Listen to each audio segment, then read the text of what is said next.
Good evening, good afternoon, and good morning. Saan man tayo sulok ng ating mundo, ano? So ang pupuntuhan ko ngayon, Pilipinong may prinsipyo at may advokasya para sa bansa. Or MUP, may advokasya at may prinsipyo, advokasya para sa ating bansa. So yun ang aking topic. So malawak yung aking magiging topic. Pero simulan ko ito, paano pumasok sa isip ko na may prinsipyo, may advokasya para sa bansa. Dahil nga sabi ko nga, nung ako'y bata, nagising na ako sa pagdepensa ng aming bayan. Maaring pagkakataon lang ng panahon or kaya ibinigay ng Panginoon na doon ako magsimula na ipadama sa akin paano magtanggol ng isang bayan. Balikan ko sa maiksing pangungusap ay napasama ako sa Special Forces, Team 3 Opers. Ito yun, Special Forces, Team 3 Opers under Second Lieutenant Yalong and Master Sergeant Roberts. Pero actually, paalis na yun siya, nabutal ng attack si Staff Sergeant Dakuko, then Staff Sergeant Dakuko ang aming Team Sergeant. So, ganoon pa man, ay sa edad ko 13, sumali ako sa mga training, basic military training. Pagdating ko ng 14, after 2 months, napalabang kami. Na kung saan ang kalaban namin more or less 400 at ang kami ay 17 lang, 15 Special Forces and dalawang CSDF isang CSDF at ako, isang Boy Scout na 14 anyos. Ang resulta ng laban ay umaabot 150 ang wounded ng kalaban at 75 ang namatay sa kanila at isa lang ang natamaan sa amin. Yun ang nagligtas sa buhay namin dahil itinakas namin or inatras namin para makakuha lang ng helicopter. Kasi lumalabas na daw umatras kami sa kalaban. Hindi kami umatras. Kasi ang natatandaan ko, nagsabi sa akin si Master Roberts, mag-iwan kayo ng isang bala para sa buhay nyo. Ibig sabihin, walang susuko sa amin. So, ganun pa man, nangyari yun, doon ako nagsimula. Hanggang nakapagtapos ng college o ng high school, naging sundalo ka agad, college. Matagal lang pagka-college ko, 7 years yata, dahil nga sa tawag ng serbisyo, palipat-lipat.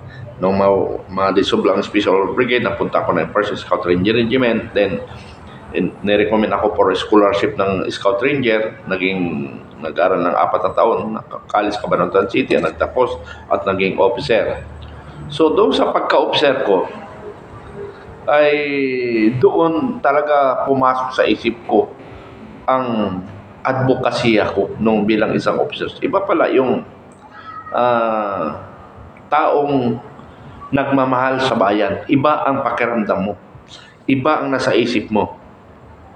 Tumulong sa bayan at tumulong sa mga kapwa nating kababayan, lalo na mga naapi o nawawala ng landas or yung bang kinakaya ng kapwa Pilipino.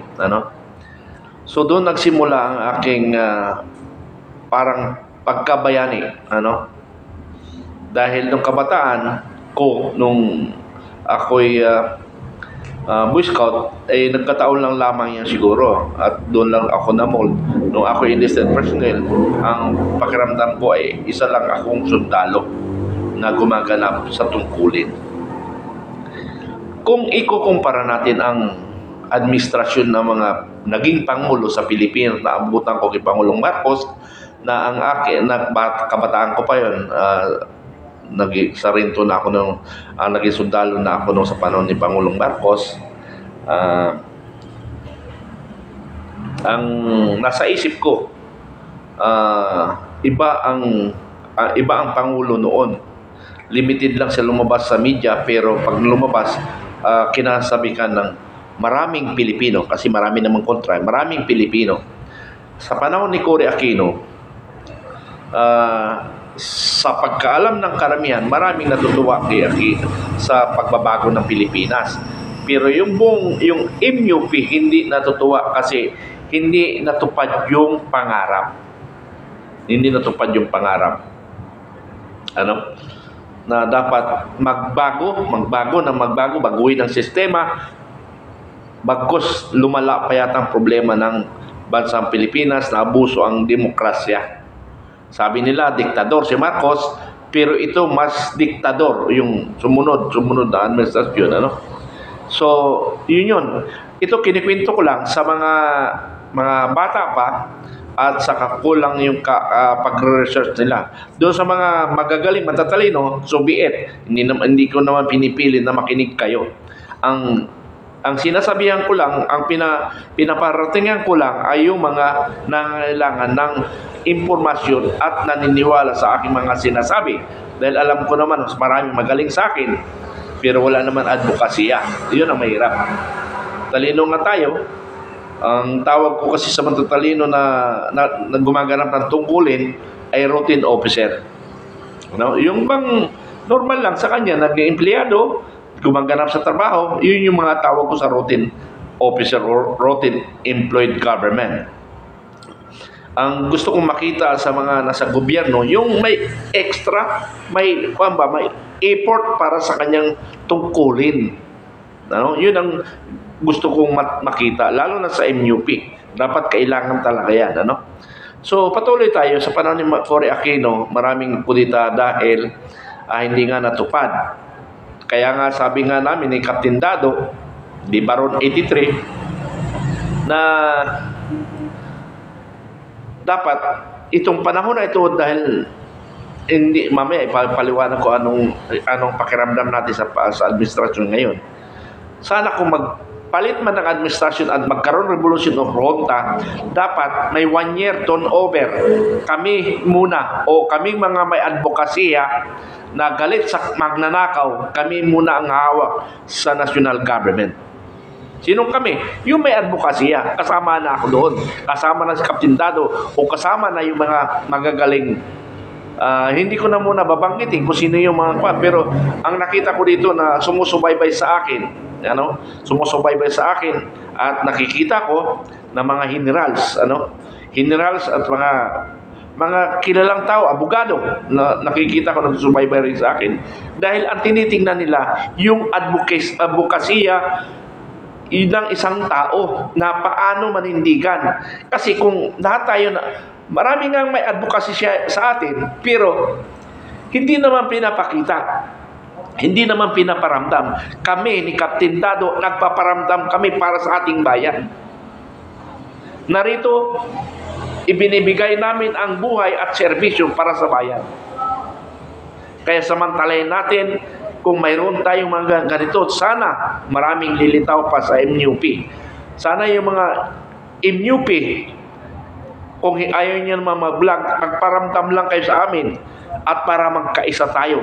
At alam ko naman, marami na nagparamdam sa akin. Mayroon nga pumupunta sa akin ng mga enlisted personnel. Sir, niluloko na tayo ng Chino. Sabi ko, sige, paplanuhin natin yan kasi yan ang pinag-uusapan rin namin. Okay. So much for that, So, panahon ni Cory Aquino, kaya ganon. Okay. Sa panahon ni Pinilby Ramos, walang gaanong problema. Smooth, pero ang tawag lang sa kanya, boy benta. Walang nagkudita sa kanya. Kasi iniisip pa lang nila, nalating ko na sila, kaya walang nagkudita. Okay. Dito naman sa panahon ni Irap, maganda rin sana. Kaya nga lang, sobrang kumpiyansa siya na hindi niya kontrolado lahat ng Pilipino. Hindi niya kontrolado si Singson. Kaya, yun, napadali ang kanyang termino. Nakadalawang taon lang siya, Pero nakita ko siya, makamasa. Malay nyo, sabihin natin na mahina siyang leader. Pero kung mayroon naman nakaalalay sa kanya na matatalinong leader, magagaling na leader, ay maganda rin ang ating bansa. Kasi ang namumuno, importante may puso at may kunting kaalaman. Ang Pangulo sa ating Pilipinas, sa ngayon, hindi kailangan ang disinting pinuno ngayon. Kailangan ang pinuno ngayon may pagkawalang niya tulad ni Pangulong Duterte. Kasi hindi mo kayang patinuin ang Pilipino kung malambot ka tulad ni Marcos Jr. Hindi mo kayang patinuin. Ikaw ang susunod sa kanila. O, katina mo, sumusunod siya kay Speaker of the House. Mas masaklap pa, sumusunod siya sa First Lady. Yun ang masaklap. Okay, balik tayo kay Erap. So, medyo sa aking palagay, maganda. Sa panahon ni Erap, enlisted personnel pa rin ako. Ano? Enlisted, tama, ay officer na pala ako nun. Officer na pala ako nung panahon ni Erap, ano? Panahon ni doon ako nagsimula kay Fidel Ramos, naging officer ako 91 March 91, ano.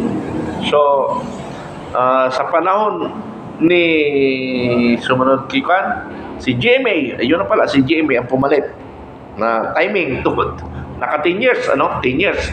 Siyempre yung 4 years na presidente siya, normally mananalo yan sa the next election kasi kontrolado niya yung gobyerno naka-establish siya.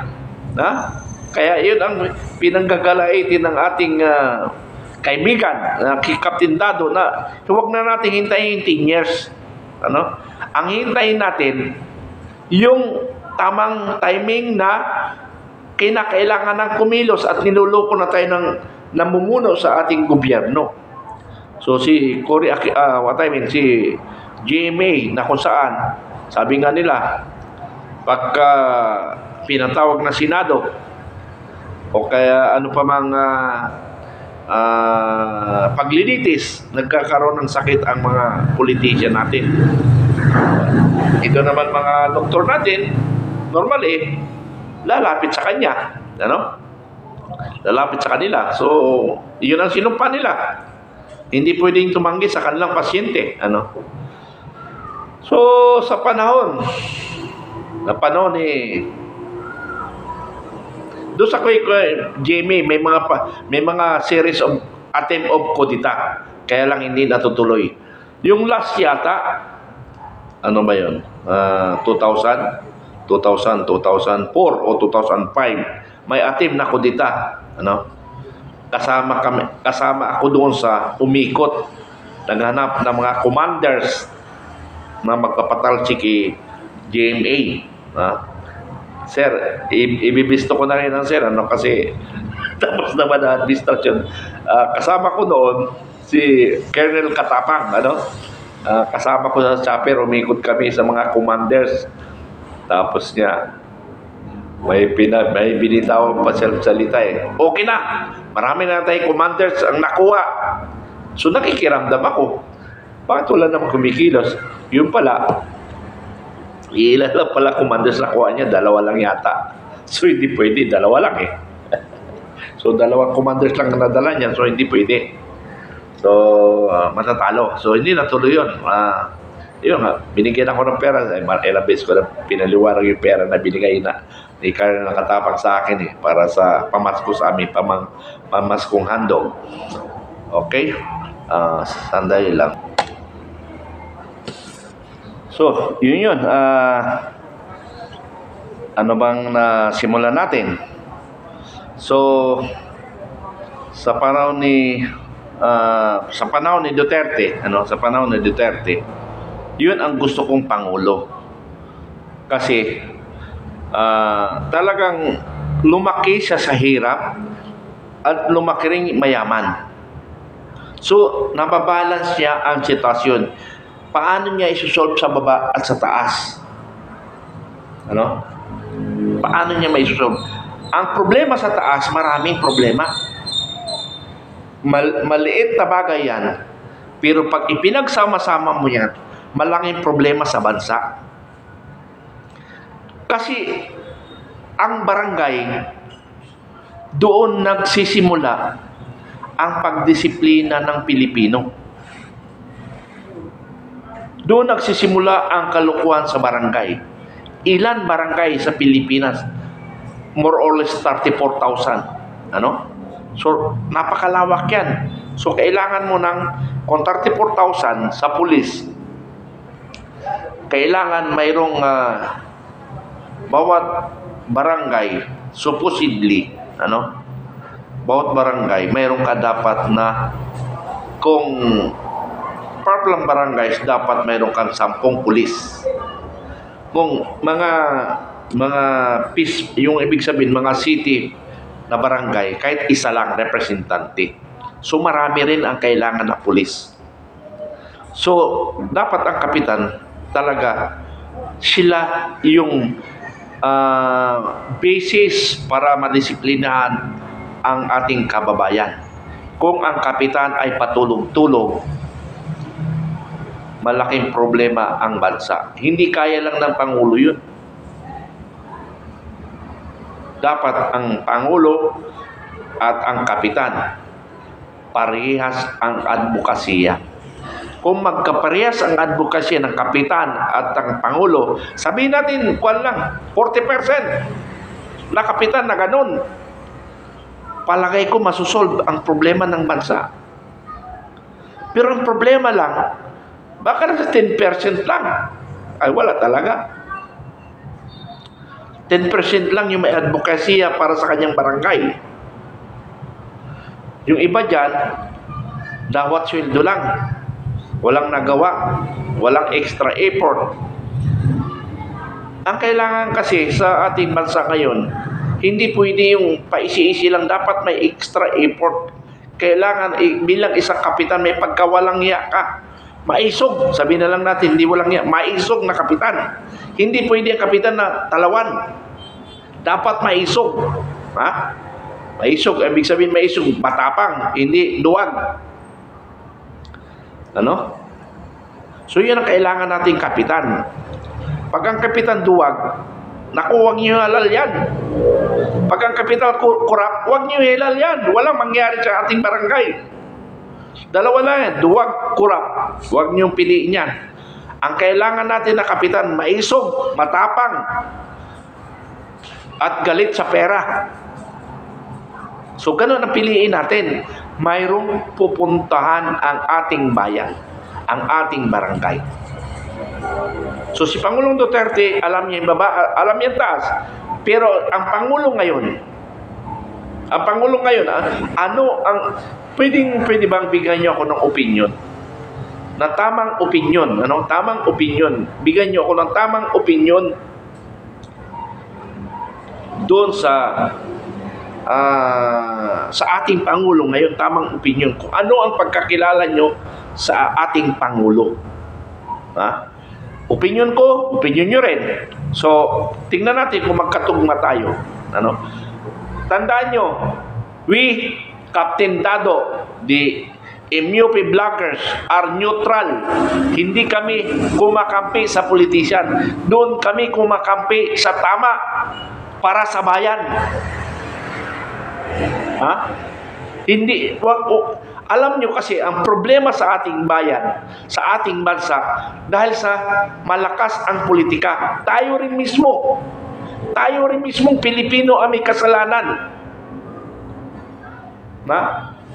Tayong Pilipino rin may kasalanan. Ang laki yung sinasampit, Duterte. Ibagsak ng Marcos. Hindi ganun.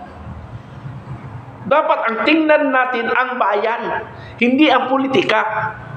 Hindi ang mga politician. Hindi yun. Huwag nyo tingnan yun. Ang tingnan nyo, yung nakaupo ngayon, tama ba ang ginagawa nila? Tapos huwag kayo magtutusap kung sino-sino. Politika yun eh. Kasi pag ganun ang inyong opinion, ganyan ang style ninyo, ay walang pagbabago ang Pilipinas. Kasi halimbawa, ganito bibigyan ko kayo ng idea. Ganito. Panahon na ni Duterte, kampi tayo. Dos tayo.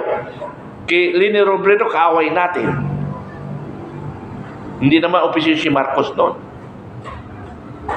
Gutay kay Duterte noon. Ngayon, si Pangulong Marcos naman ang nakaupo ngayon. Tapos, Marcos design, pasok Duterte. Hindi ganon. Tirahin natin ang mali.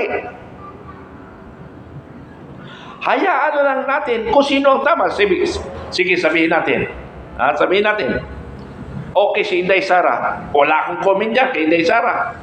Pero kung ikumpara mo sila Marcos, si Inday Sara at saka si BBM, Inday Sara na ako. Hindi ako yung taga Davao, taga Davao yung kamag-anak ko. Yung aking second cousin ay naging city engineer ni Pangulong Duterte sa Davao. Ano?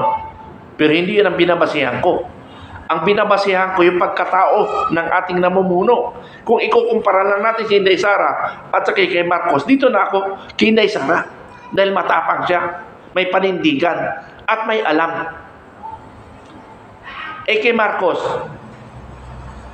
may alam nga, doon lang siya. Pero, yung decision making, wala siya. Nasa asawa niya ang decision making. Kaya, mahirap ang nagdidesisyon na hindi Pangulo. Kasi may time cases na lahat ng desisyon ay si Pangulo, ang ating Pangulo. Now, on the crisis situation, nasa conference tayo, emergency conference. Ano? Emergency. Ibig mo sabihin, si First Lady nasa tabi na anong decision? Asawa, anong decision natin?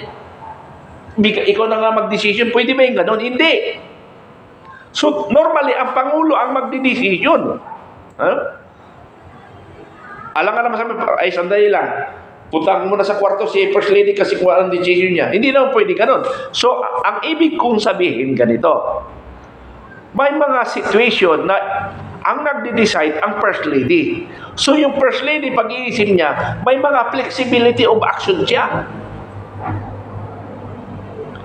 Hindi ikaw nag-decision. Ang First Lady, tapos time crisis now. Ikaw kailangan mag-decision sa harap ng publiko at hindi pwede ang First Lady. Mali ang magiging decision natin. Kasi hindi ikaw nag-decision, hindi nakaprogram sa isip mo. At hindi niya si First Lady nag-decide. Ito ang decision niya. Kasi alam niya, yung mga input, mga dumarating na problema, kaya niyang aksyonan. Kasi tiningnan niya yan. Sabi natin, 100 days from now, kinumpute niya yun. Ganito ang solusyon. Ikaw, Pangulo, magdidesisyon ka ngayon, alangan na tanongin mo yung asawa mo. Yun ang point natin dito. Yun ang problema sa bansa natin. Iba ang nagdidesisyon, iba ang nag-implement. Okay lang kung nasa branches of functioning ng bawat ahensya ng gobyerno. Hindi. Wala siya sa branches eh. Isa lang siyang taga-masahe ng asawa sa likod. Yun ang papel niya eh. Darling, hindi ganun. Ganun. Kalma ka lang, darling. Yun ang papel ng First Lady. Hindi niya diktahan ng asawa niya. Pero pwede, mahal ko. Baka ganito ang pwede mong i-decide. Ganito. Mga suggestion. Pwede yun. Kasi abogado nga eh.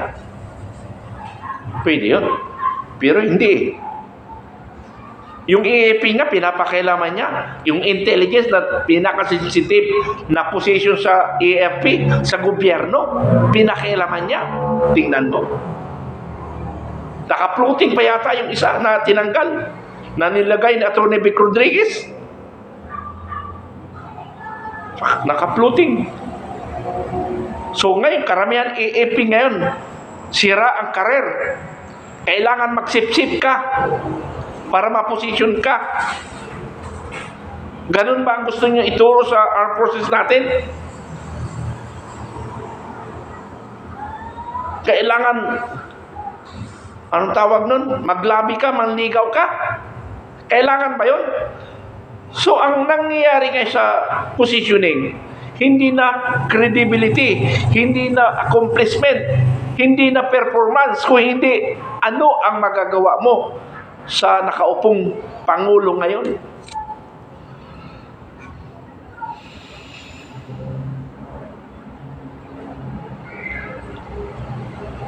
Ang tingin nyo sa AFP, walang kwenta. Sige, galitin nyo ang AFP. Galitin nyo ang AFP, PNP. Pero hindi. Nasa inyo ang kamay. Nasa inyong kamay lahat. Pati pera nasa inyo. Kaya magpalakad ang pera. Sabi nga, may nabalita ako, may pumasok na trilyon na yun ay pangarap nila na ibigay sa taong bayan. Yun ibigay sa taong bayan.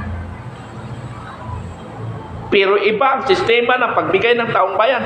Utang na loob. Para huwag kayong kumontra. Ito, 2025. Gabaha ang pera sa Senado, sa mayors. Kasi kailangan ang nakaposisyon ngayon kanila lahat. O ngayon nga lang, halos lahat ng mayor, kanila na Kasi kung ayaw mo sumunod, ayaw mo ng pera, wala kang budget. Yung may sugrali, wala na Kaya nilang pigilin Sobra pa sa Marcelo. Di ba?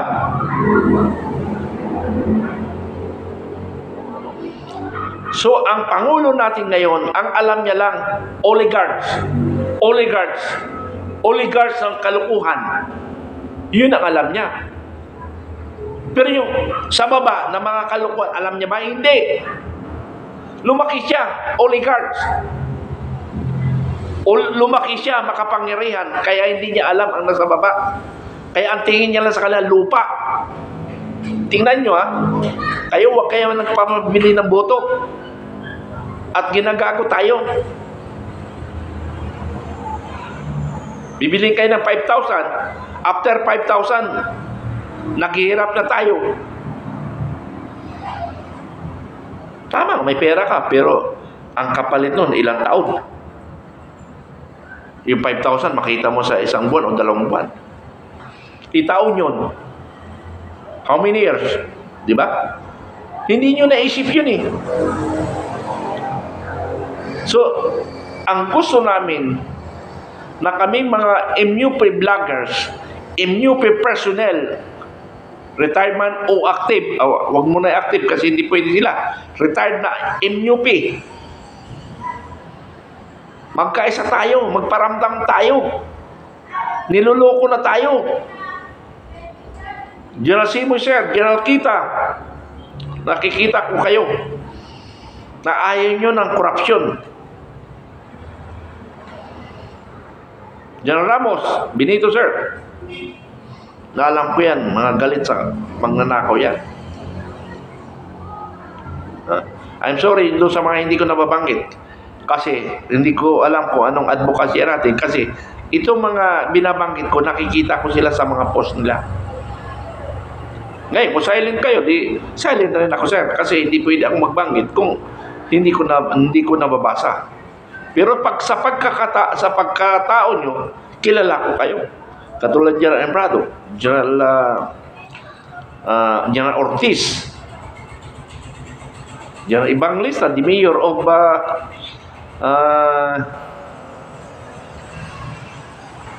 Rodriguez Rizal. Yun yung mga kilala ko na alam ko ang kanilang kwan. Pagkatao, kasi mula lieutenant ang iba kasama ko. Lalo na si General Ortiz, General Elbrado, General Cabalquinto, General Llano, mga lieutenant pa yan, mga kilala ko. General Mapago, General de Tabali,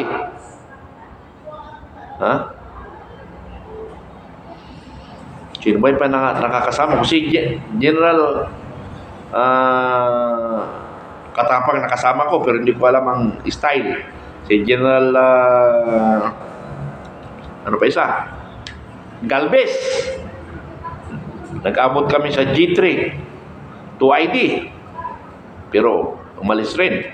So much for that. Ang ibig ko sabihin, binanggit ko lang yun, na dapat tayo mga MUP, total retired na tayo at pawala na tayo sa mundo. Sana tumulong tayo. Pagandahin natin ang ating bayan. Baguhin natin ang bayan. Alisin natin ang korupsyon. Kaya nagtandem kami ni General dapat naman siya kung nagpatuloy siya. General Dado. Di ba ron 83? Gusto ko magparamdam tayo na tayo isang tunay na Pilipino na bayani na hanggang ngayon nagpapatuloy ng serbisyo para sa ating bayan. Ibinubuhay ko ang buhay ko para sa pagbabago ng Pilipinas. Yun ang kahilingan ko sa ating bayan.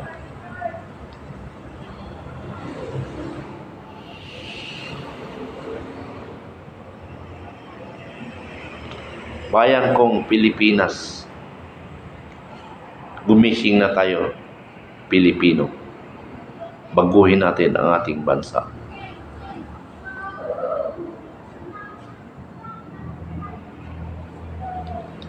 Uy, naputol. Ay, sorry. Medyo nagkamali. Sorry ako, Akala ko wala na. So, sana ganun. Sana ganun tayong mga Pilipino na lumaban tayo kung tayo'y inaapi. Okay, patungkol na naman kay Morales. Huwag niyong intindihin ko na contempt of court kasi silang may hawak ng trono. Pero sinasabi niyo mamatay siya, hindi yan mamamatay. Nasa loob siya eh. Ay sinong may kasalanan doon pag namatay si Jonathan Morales? Siyempre ang Pangulo. Leadership yan, command responsibility. Damay ang Pangulo dyan. Damay ang Senado. Now, kung mag-aalsa tayo ngayon, pagkagapusin natin lahat ng mga senador at saka ang Pangulo. Bakit kayo kabahan? Huwag kayong kabahan. Ang kabahan natin kung hindi tayo buo, hindi tayo nagkakaisa. May mga kasi comment. Simulan na natin. Bakit hindi panguluan ng MUP?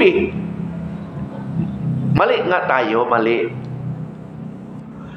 Tayong taong bayan, lalabas tayo ng bahay. Magkaisa tayo, sabay-sabay tayo.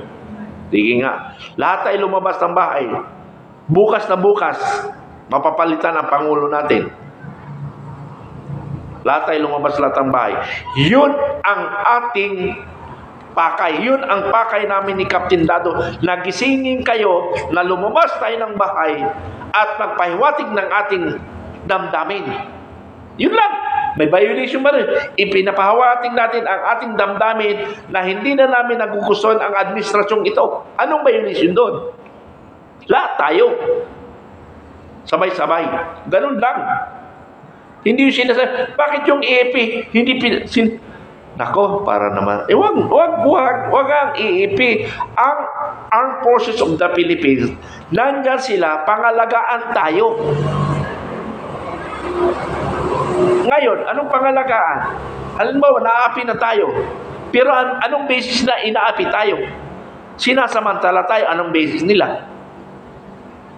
Pero kung tayong lahat lumabas sa lansangan at nagpahayag ng damdamin, sinisigurado ko, ang Armed Forces lilitaw para mamamagitan sa mga loyalist soldier. Parang katulad yung kay Joseph Estrada. Nagkagulo sa Congress. Nagkagulo sa Congress, nag-walk out.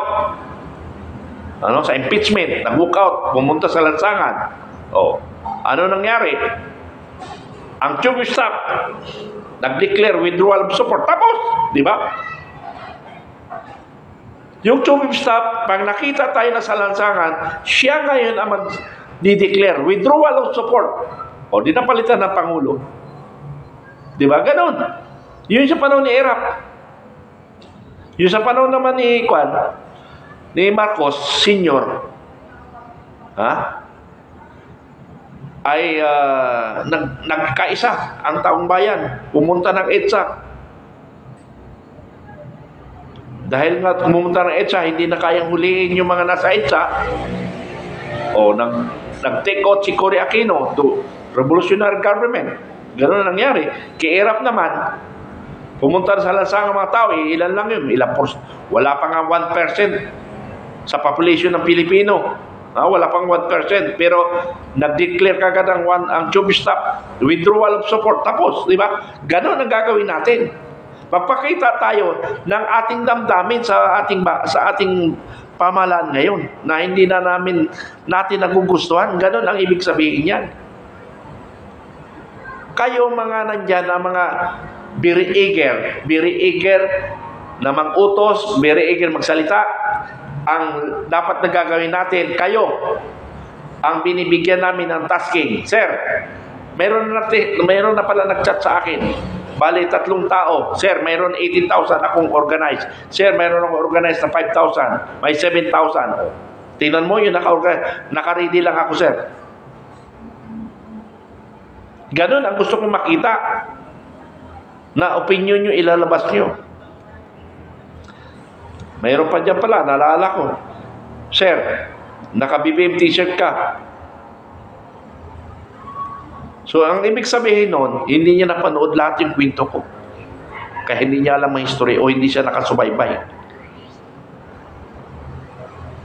Hindi kayo nakasubaybay kaya hindi niyo alam ninyo yung sinasabi niyo. Dapat, pag bumanat tayo, pasok sa katotohanan. Hindi yung pagdudahan ka lang. Or baka nagkukutya ka lang, hindi wala kang magagawa kasi gusto mo yan. Yan ang papel mo sa mundo. Yan ang papel mo sa Pilipinas. Hindi pagmamahal sa bayan, kung hindi panluloko sa bayan. Dapat magkaisa tayo sa bayan ng Pilipino para sa kaunlad ng ating bansa, ng ating bayan. Yun ang kahilingan namin ni Captain Dado at ni General Macanas. So sana may lumabas na vloggers ng Philippine National Police, Philippine Coast Guard, Bureau of Fire Management, Jail Guard. So sana lahat magkaroon tayong vloggers, magkita-kita tayo. At saka para magkita-kita tayo, niloloko kayo doon sa mga pension ninyo, mayroon pa kayong receivable. Sa mga pensioner nga pala, mayroon pa kayong receivable ay hindi nyo pa natatanggap. Pinaglalaruan kayo. Kumilos kayo, magtulungan kayo, o magtulungan tayo. Hindi lang yung iilan lang yung kikilos. Ako nga ang talagang aktibo lang sa kumikilos ngayon sa MUP, sa AFP, 2 lang kami. Si Evelyn Cuarto. Talagang hindi umaatras sa laban. Yung iba, pasulpot-sulpot lang. Yung mga widows, pasulpot-sulpot. Okay lang yun. Mas maganda yun. Si Lieutenant Professor Magnanaw, mga pasulpot-sulpot. Pero ngayon, gumawa na rin siya ng complaint. So, lahat tayong MUP, kikilos tayo. Huwag tayong payagan ang mga korap sa Pilipinas. Labanan natin mga korap. Yan ang dahilan na hindi maganda ang takbo ng Pilipinas, ng ating bansa. Ang mga korap at mga inotel sa gobyerno at mga tanmat sa gobyerno, kung hindi nagpapakasarap lang sa gobyerno, yan ang problema natin. Yan ang aalisin natin kung magkaroon tayo ng revolusyon or junta sa panahon ngayon. Paano gagawin? Di ba sinabi ko na, sabay-sabay tayong lalabas. Kayo, yung nagbigay sa akin, salamat. Hindi ko lang ibibigay ang pangalan mo. Salamat yung nagbigay sa akin ng mga nagsusuporta na mayroon sila nakarili na tao. Yun ang hinahanap ko. Hinahanap namin. Para timing. Kung si Inday Sara, ewan ko lang kung, may nagtanong pala sir, sino ba talaga magugusignal? Ang magugusignal dito, napapakinggan ng taong bayan, walang iba kung hindi si Inday Sara. Dahil siya ang Vice President ng Pilipinas. Without Inday Sara, mahihirapan tayo. nahihirapan tayo. Dahil wala pang lumilitaw na pinaniniwalaan ng sambayan ng Pilipino kung hindi si Inday Sara. Si Captain Dado. Suportahan nyo si Captain Dado. Dahil marami rin siyang kaalaman at koneksyon. Itutos natin si Captain Dado. Huwag niyong kaligtaan na sundan, ipalo si Captain Dado. Dahil alam ko, siya ang makapagbabago ng ating bansa. At sigurado ako, pag lumitaw siya, maraming lilitaw ng mga MUP. Itos natin si Captain Dado. Maraming lilitaw na MUP leaders. Pero hinintay natin si Inday Sara. Pero ulitin ko, may nagtanong sa akin, sino ba talaga, sir, ang maghudyat ng sinyalis? Only Inday Sara. Yung kay Duterte, kulang na yun siya. Kulang na siya ng power. Si Inday Sara may power ngayon. At susuportahan siya ni Captain Dado. Dahil si Captain Dado ay bukal niya sa kalooban, lumaban sa lahat ng mga korap. Yung ibang MUP, may alanganin sila. Alanganin silang humarap. Pero kaming dalawa, handa kaming humarap sa lahat ng bagay na kahilingan ninyo. Pero dapat magkaisa tayo. Iparating lang natin ang ating damdamin. Yun lang ang pakay natin. Na hindi natin nagugustuhan ang patakbo ng gobyerno. Yun lang yun. Anong kasalanan natin dyan sa ating batas? Wala. Nagayag lang tayo ng damdamin natin. Wala tayong saktan. Peaceful tayong gagawin. Peace rally. Wala tayong violation sa batas. Di ba? Sabay-sabay tayo manalangin sa kanya-kanyang mga reliyon. Sa gitna ng kalsada. Gusto natin yun eh. Nanalangin tayo sa gitna ng kalsada. Kasi sabi nga nila, yung hindi Katoliko naniniwala kahit sa sulok ng ating mundo pwedeng manalangin. Totoo naman eh. Kaya lang, yung simbahan, simbolo lang ng mga Katoliko yun. Sa mga kapilya, sa muski, simbolo lang yun. Pero kahit saan tayo pwede magdasal. Okay, so much for that. Nananawagan ako na magkaisa tayo. Nasagot ko na ang mga katanungan ninyo. So, bago naman, ay sisingit ko naman itong condo unit ko. Ano? So, condo unit, tawagan nyo lang ako. Ano ba mga may condo tayo? BGC, Ayala, Makati, Malate, Manila, Quiapo, Morato, Kamuning, 3 sa Kamuning, house in lot sa Mondragon, sa Metro Manila Hills, makikita sa Rodriguez Rizal at sa Bamban Tarlac. Meron tayo doon. Maraming salamat. Subaybayin nyo na lang ako. Comment lang kayo. Salamat.